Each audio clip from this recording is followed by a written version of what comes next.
Well, greetings. Just a quick screen flow video here. I am speaking at the Building Tomorrow's Church conference up in Flagstaff, Arizona. I was just leaving home when the um, profaning of marriage took place here in the United States. And so I really haven't had a chance to comment other than just a few brief things on Facebook. And so I wanted to just briefly address it. Far smarter people than I have already dissected especially the dissenting opinions, mined some incredible quotes from there. I would highly recommend that you listen to the special edition of the briefing that Albert Mohler did. Bob Gagnon has posted an article. So there's a lot out there. I think all of us who have wandered into the social media area have already seen in less than 36 hours now. Well, no, 24. Yeah, no, 48 hours. Brief period of time. Brief period of time. A outpouring of exactly what we have been saying to our society all along would be the result of this. There have been a lot of really bad Supreme Court decisions in the past. You think of Dred Scott, you think of Roe v. Wade. Those decisions did not make what they were speaking of moral or good. I mean, we plainly point out that Roe v. Wade it's absurd in its reasoning, in its argumentation. It's immoral, it's despicable, it's disgusting. But because the pro-life movement has been making progress, primarily I think Dr. Mohler is right, because most people today, if you have brothers or sisters, you saw them as little children, as a ultrasound image on the refrigerator, or you've seen it, your own ultrasound of when you were in the womb. And it's just so plain, it's just so obvious in the mind that this is humanity. This is where I began. There's no other point where you can go, well, yeah, I started here. It's just so obvious. And yet you'll notice that there's something different about this decision and the results in people's minds. And it's Roe v. Wade was years and years and years ago. And as tragic as it was, it still took place at a time before the thorough secularization of our society. Now this decision comes, and those who are rejoicing in it cannot even control themselves in their expression of their newfound freedom to rebel against all that is good and honest and just. And they do that by, of course, turning around what is good and honest and just. And so instead of the good gift of God in maleness and femaleness, these have now become blurred and changed and variable, and husband and wife are now meaningless terms. Marriage itself is becoming a meaningless term. And they rejoice in this because this is an aspect of the rebellion that they have. This morning I wake up and there are people on Facebook trying to get me thrown off of Facebook. These are the most intolerant, fascist, totalitarian people on the planet. And they are absolutely in control. Well, we see this. We've warned that it was coming. We all knew that it was coming.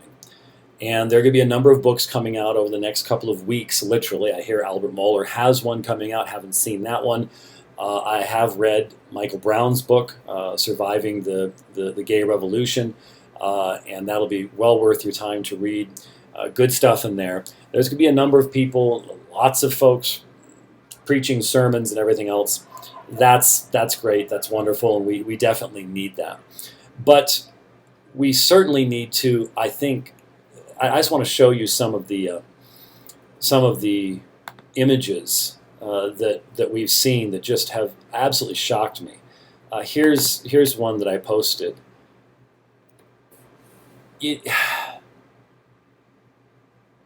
it just, this, as I commented on Facebook, this is in your face.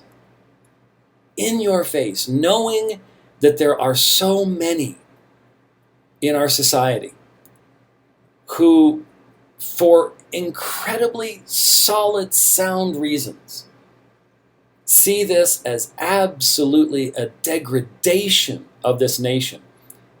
The White House, the people at Disney, the people involved in the control of these areas, they don't care.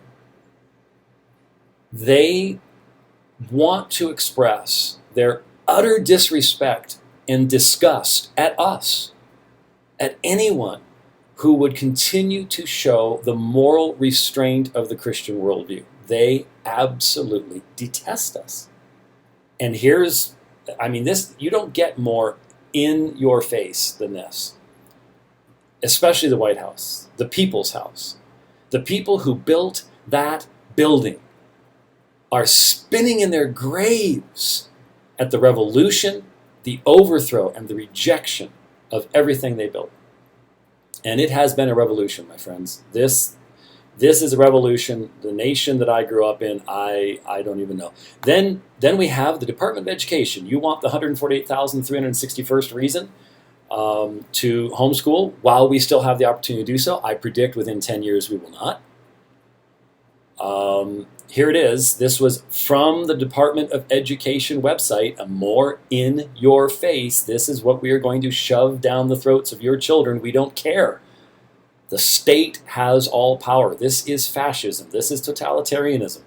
And it is all around us. And then one last thing here. This, I even changed my background on my page to this. I saw it appear yesterday. And I stopped and I was looking at it and said, okay, obviously this is 1930s Germany. And I look at the one guy, and I wish it was a little clearer. It would be interesting to see a little bit more of his face. But so many people have already been complaining, oh, you're making us out to be like Hitler. Well, the fascism is pretty much the same. Yeah. There is a direct parallel in as far as fascism is concerned, because you have just all the people getting together. Everybody has to go the same way. Everybody has to think the same thing. There can be absolutely no differences of opinion here. There will be no debate. There will be no discussion. We will just do it the way we do it. Follow along, or you will be punished. That is exactly what we're experiencing in our society. And so there is a direct parallel there. But here's the one guy, and he's got his arms folded. Now, is it possible that he was daydreaming and was a fascist himself? Oh, anything's possible. But the point of the graphic is clear. You've got the one person saying, no, I'm not going with the crowd. I am not going with the crowd. Just not going to do it. And that's the mentality we're going to have. Doesn't matter if the guy over there, the gal over there, the people behind you, the people in front of you are saluting. I don't care if they all change their avatars to rainbows. Not going to do it. Not going to do it. And I know they're going to try to punish me for that. I know they're going to try to silence me for that, because they are filled with hatred toward anything, because they can't defend their position.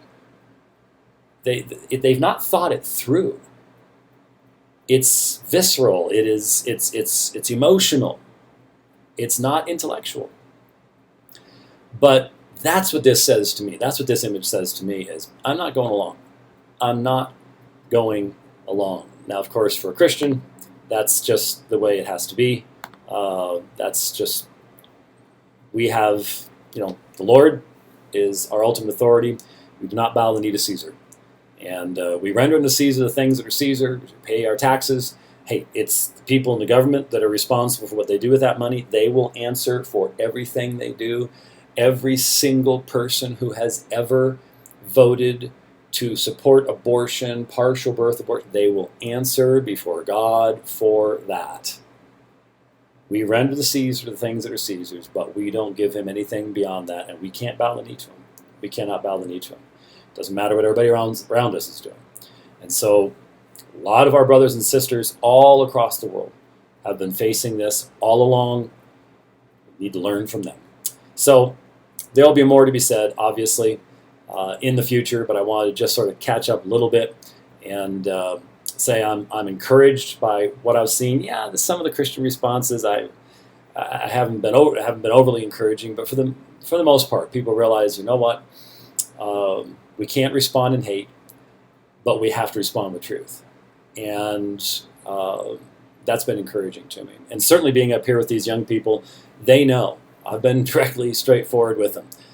They know that their generation, the weight of this is going to fall most heavily upon them and those that are young at this point in time. So, wanted to catch up. Thanks for watching this. We'll see you next time. God bless.